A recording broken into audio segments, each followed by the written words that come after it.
Hi, my name is Linsdau. I am a polar explorer and motivational speaker. It's travel day! Today I'm going to tell you what it's like to be in Morocco.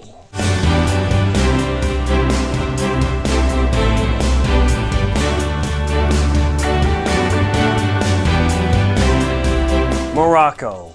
What is that country like? Have you ever wanted to travel somewhere so crazy exotic and completely different from your experience in the West, whether you're in the United States, Canada, Mexico, anywhere in Europe?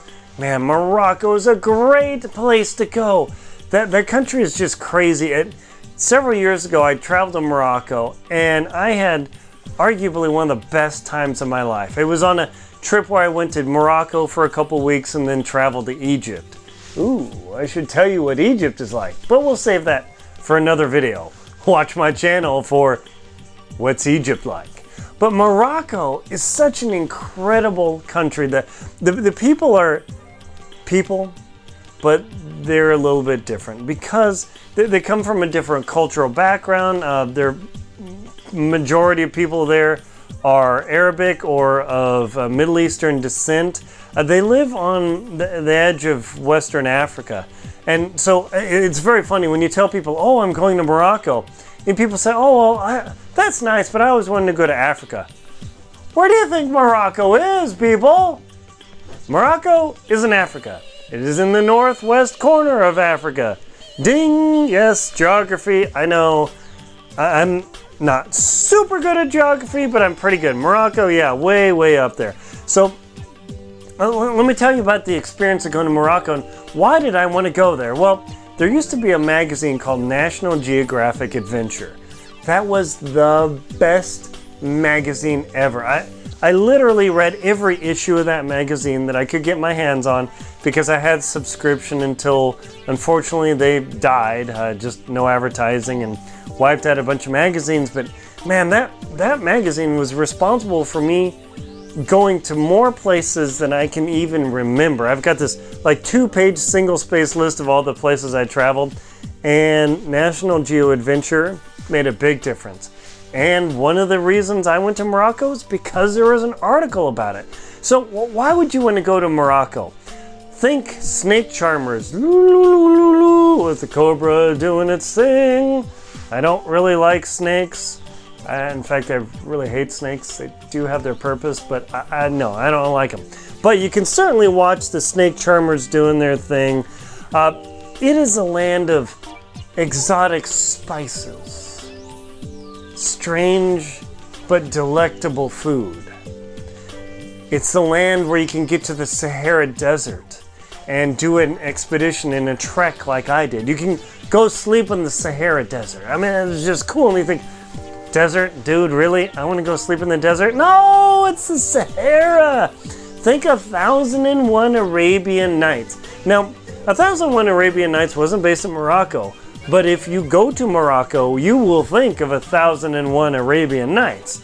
Simply because the moment you get in there, unless you come from Europe and you go from Spain past Gibraltar into Tangiers, which is in the very northern tip of Morocco, chances are if you're going to go from the United States, Canada, Mexico, you're going to fly. And there's going to be one place you're going to fly into. That's Casablanca. That's right. That is the Casablanca from the movie Casablanca. Yeah. Totally cool. Now, does Casablanca look like Casablanca in the movie Casablanca? I don't know, actually, because one, I couldn't walk on the airfield. It's a modern airport. You get there, you do all the usual things. So you don't have that experience. But walking in the alleys and then the places they called souks, did it feel like Casablanca? I think so. Now, I've since seen the movie after I went to Morocco, which is a huge mistake. But really the movie Casablanca is totally based on Humphrey Bogart's character's bar and entertainment venue. There's a couple things that happen around. And do the buildings look like they were portrayed in the movie? Absolutely. See, this is the cool thing about Morocco, is it really does look like that. Now, another fascinating thing about Morocco is when you watch movies, do you ever watch to the end of the credits? Unless you're like a total film nut, and I'm not a film nut, but I like watching the whole movie. Very often when you have a desert scene, it will be filmed in Morocco. Why is that? I don't exactly know, but as I was heading out on my mini expedition into the Sahara, I passed several huge movie sets that were made to look like Egypt and places in the Middle East. For some reason, Hollywood loves to film in Morocco and do that. I mean, the huge sets. I'm driving along with my driver, Omar. He's looking over and is like, dude, that's totally the set to whatever movie. I don't even know. And you look out there and way out in the desert is this, it looks small, but you see people walking in there even smaller. It's like, man, they totally created Luxor or Karnak or Persepolis or something for a film. And that's done in Morocco, just because it's maybe a little bit safer, it's easier to access. Who knows? Now, Morocco is, I would say, a primarily agriculture country. They're still coming up. When I went to Morocco, it was also before the Arab Spring, so things have changed a little bit. You're gonna have to watch your backside a little bit more. But man, if you want to go to the coolest exotic bazaar on earth, you have to go to Marrakesh, Jim El Fana. That place is just mind-blowing. The smoke from the cooking and the oranges piled up and the people running around, the guys standing on their little stool telling stories in Arabic, not English. Just sitting there entertaining like I'm doing with you and telling their stories and experiences and just surrounded by a bunch of Moroccans, people who speak Arabic. And a couple of English speakers we stand around, we're like, after a while, it sounds cool, but I don't have a freaking clue what the dude is saying. Dang. And then the snake charmers, and then the water vendors, and people running around, people taking pictures, and beggars, and people trying to get you into their shop. It's like totally going to the 12th century, but with people with their phone now filming, and then the water vendors and the snake charmers saying, hey, you must pay me tip for a photograph or video. Whoa! So, that is one thing about the Moroccan experience, is be ready for people to be, I wouldn't say totally in your face, but for tourist hawking stuff, they're going to want you in your shop.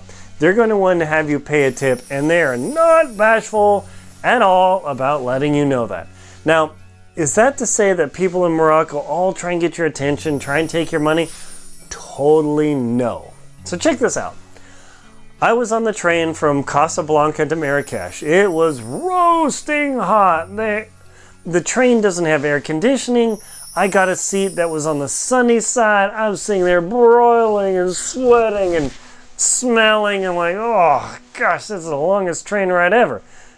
Gah. So just know, by the way, if you're riding the Moroccan train, really try and plan what side you're sitting on, because chances are if you're on the sun side, you're going to hate life. But when I got to the train station, I disembarked, got off the train, and went to the little benches just inside the train tracks. And I sat there for a moment, kind of wiping myself off, and I'm like, man, I'm going to have to walk outside, and there are going to be a bunch of taxi touts, guys who are trying to get me to ride in their taxi, kind of pressuring, and man, it's just so stressful. And I was getting a little bit discouraged, but then this guy walks up to me, and he doesn't speak English, and I don't speak Arabic, and he pointed to a bottle and pointed at me, and I'm like, no, I don't want to buy that, thank you very much. And he said, no, just for here. And he points to his neck. I'm like, am I going to get executed, head lopped off? I hope not. This was kind of before the days that became a popular thing to do. But he kept pointing me in the bottle and smiling, and I'm like, oh, well, okay, do as the Romans do, and I nodded assent, and I had no idea what this guy was going to do.